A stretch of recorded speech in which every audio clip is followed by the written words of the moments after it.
Este 13 de marzo hay elecciones de Senado y de Cámara en nuestro país. Elegiremos al Congreso de nuestra nación, las personas encargadas de votar por las leyes, de formar las leyes que nos regirán. Las leyes que incluyen impuestos, forma de relacionarnos con otros países, diferentes cosas. También se harán consultas de partido para elegir a candidatos presidenciales. ¿Pero por quién debemos votar? ¿Cuál es la mejor opción? Bueno, hay que tener presente que el voto es a conciencia, es decir, el voto es personal, es único.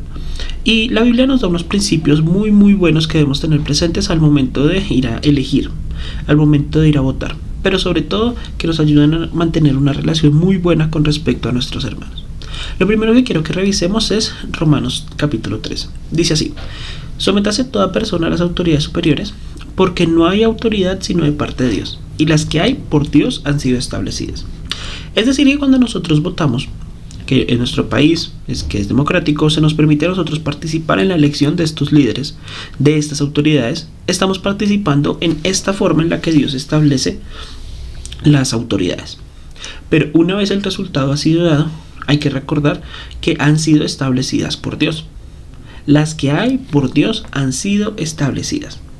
¿Por qué esto es importante recordarlo? Bueno, porque más adelante versículo 6 nos dice, bueno, aquí del 2 al 6 nos habla acerca del castigo y de por qué temerle la autoridad, pero es importante tener presente lo siguiente: porque por esto pagáis también los tributos, porque son servidores de Dios que atienden continuamente a esto mismo. Independientemente de si la persona que está en la autoridad es creyente, no es creyente, cree en Dios o no cree en Dios, hay que tener presente que sirven como autoridad al propósito de Dios para el país, sea para bien, para prosperidad, para castigo o para enseñarle algo. Pero Dios siempre tiene un propósito con los líderes de cada país, nos gusten o no nos gusten, porque es importante tenerlo presente, porque acá más adelante dice: pagad todo lo que debéis, al que tributo, tributo, al que impuesto, impuesto, al que respeto, respeto, al que honra, honra.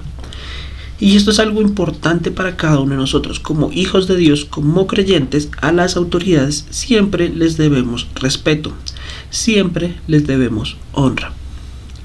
Independientemente que sean de nuestra afinidad política, que estén en contra de los principios bíblicos, les debemos respeto y les debemos honra porque son autoridades.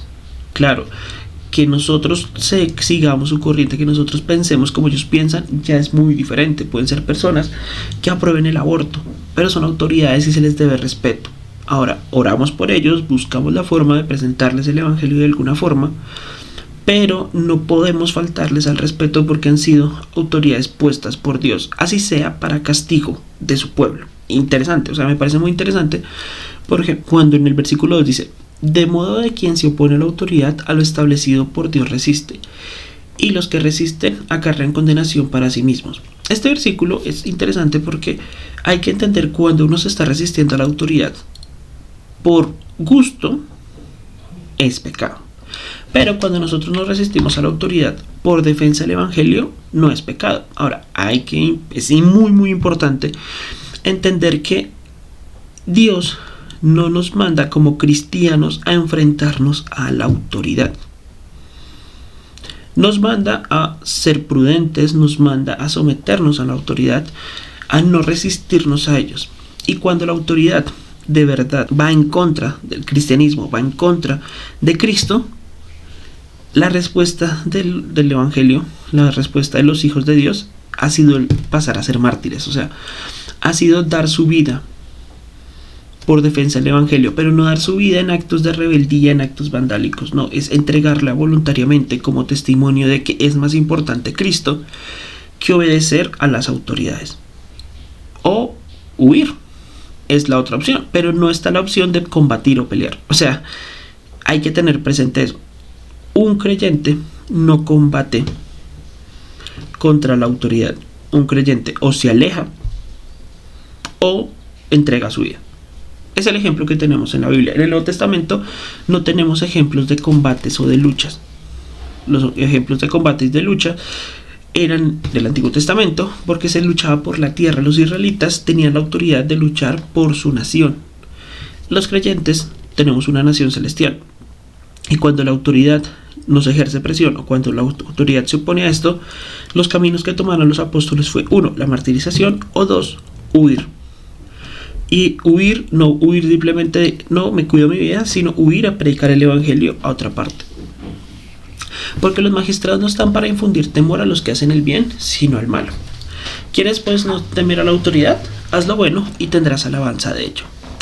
Muchas veces como creyentes encontraremos casos de hermanos que han tenido problemas con la autoridad, o nosotros también tendremos problemas con la autoridad. Pero hay que tener presente que la mayoría de los problemas que tenemos con la autoridad es porque hicimos algo malo, incluso como hijos de Dios. Entonces, aquí nos aclara, la autoridad en la mayoría de los casos está para premiar al bueno y castigar al malo. ¿Listo? Eso hay que tenerlo presente. Si nosotros hacemos lo bueno, si cedemos a la autoridad y hacemos lo que es correcto, sin ir en contra de la palabra de Dios, recibiremos alabanza de ellas. Es un principio básico.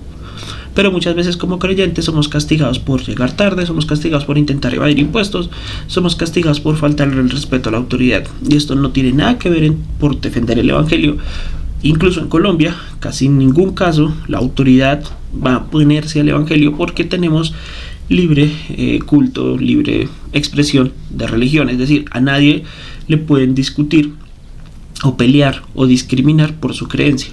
Tanto es el punto de que si esto ocurre, uno puede ir a una autoridad superior a la autoridad que ha hecho la discriminación y ejercer un derecho y demandarlo y expresar, usar medios legales, porque es ilegal discriminar o faltarle el respeto a alguien por sus creencias, incluido el cristianismo y cualquier otra creencia. Entonces, versículo 4, porque es servidor de Dios para tu bien, porque si haces lo malo, teme, porque no en vano lleva la espada, pues es servidor de Dios, vengador para castigar al que hace lo malo. Hay una autoridad a la cual nosotros muchas veces le faltamos al respeto porque la vemos mucho. Y es a nuestros policías. A nuestros policías, desde jóvenes se nos enseña que se les puede faltar al respeto. Porque el policía es malo, el policía hay que temerle, el policía es corrupto. Y eso no es verdad. Las policías, de verdad, son autoridades dadas por Dios para castigar al malo, de una u otra forma. Independientemente que hayan manzanas podridas, se les debe mucho respeto y se tiene que respetar esta autoridad, independientemente si es un bachiller, si es un policía de tránsito, si es un celador, porque son autoridades para ejercer control y castigar al malo. Por lo cual es necesario estarles sujetos no solamente por razón de castigo, sino también por causa de la conciencia. Nunca debemos someternos a la autoridad por miedo solamente al castigo, sino entendiendo que cuando hacemos el bien, honramos a Dios, y cuando le faltamos el respeto a la autoridad o no nos sometemos a ellos, nos estamos resistiendo directamente al Señor. Entonces, esto hay que tenerlo presente al momento de elegir a la persona por la cual vayamos a votar este domingo. Si gana, se convertirá en autoridad, y le deberemos respeto, honra, incluso si no cumple lo que promete o si falta a lo que nosotros o la razón por la cual votamos por esta persona. Otro principio muy pero muy importante para el tema de las elecciones, para el tema de la política, está en 1 Corintios capítulo 1 versículo 10 al 13. Dice así: os ruego pues, hermanos, por el nombre de nuestro Señor Jesucristo, que habléis todos una misma cosa y que no haya entre vosotros divisiones, sino que estéis perfectamente unidos en una misma mente y en un mismo parecer. Luego nos explica: porque he sido informado acerca de vosotros, hermanos míos, por los de Cloé, que hay entre vosotros contiendas. Quiero decir, cada uno de vosotros dice: yo soy de Pablo, yo soy de Apolos, yo soy de Cefas, yo soy de Cristo. ¿Acaso está dividido Cristo? ¿Fue crucificado Pablo por vosotros o fuiste bautizados en el nombre de Pablo? Pablo le ruega a los hermanos en Corinto que no se dividan por la persona que les haya predicado el evangelio, o que no se dividan por el líder espiritual que está allí, que no se crean mejores y que todos trabajen unánimes juntos.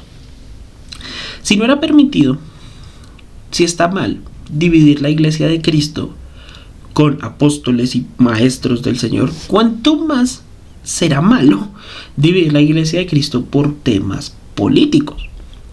Ningún candidato nos ha bautizado, o no sé, que espero que no, ningún candidato ha sido crucificado por nosotros, ningún candidato ha dado su vida por la iglesia. La iglesia no está llamada a dividir el pueblo de Cristo eligiendo o nombrando candidatos. Siempre se debe buscar la unidad, siempre se debe evitar la división, tener una misma mente y un mismo parecer. Ahora, esto en temas espirituales, es decir, los candidatos por los cuales cada uno va a votar son personales, son únicos e intransferibles, como dirían por ahí. Son personales y no son razón de contienda ni divisiones. Cada uno de nosotros ha tenido una experiencia muy diferente de vida, cada uno de nosotros tiene unas preferencias políticas muy diferentes, pero esto no debe ser razón de división. Esta división sería directamente pecado. No estamos llamados a dividir la iglesia, y menos por temas políticos. Porque no, que yo soy de derecha, que yo soy de izquierda, que yo soy de centro, que yo soy de arriba, que yo soy de abajo, que yo soy caliente, que usted es frío, que tibio, que no, que ese candidato es lo peor, que ese es aún peor, que es no, que ese no. La iglesia no está llamada a hacer eso. La iglesia está llamada a predicar el evangelio. Si gastas más tiempo hablando de un candidato que de Cristo, tal vez ese candidato se haya convertido en un ídolo.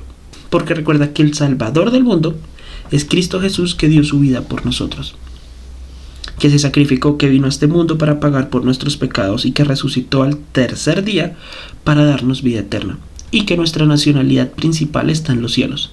En este mundo elegimos y votamos por candidatos que vayan acorde a lo que la Biblia dice para que se pueda cumplir el propósito de Cristo en este planeta, que es predicar el evangelio, que es más que vivir bien, es tener facilidades para llevar el evangelio a otras naciones, para llevar el evangelio a otros pueblos, para poder edificar la iglesia. Eso debe ser nuestra principal forma de votar este domingo, pero nunca descuidar que el Salvador es Cristo y que los candidatos son autoridades que Dios establece, para lo cual Dios tiene un propósito y que les debemos respeto. Nunca dividamos la iglesia por causas políticas. Muchas gracias.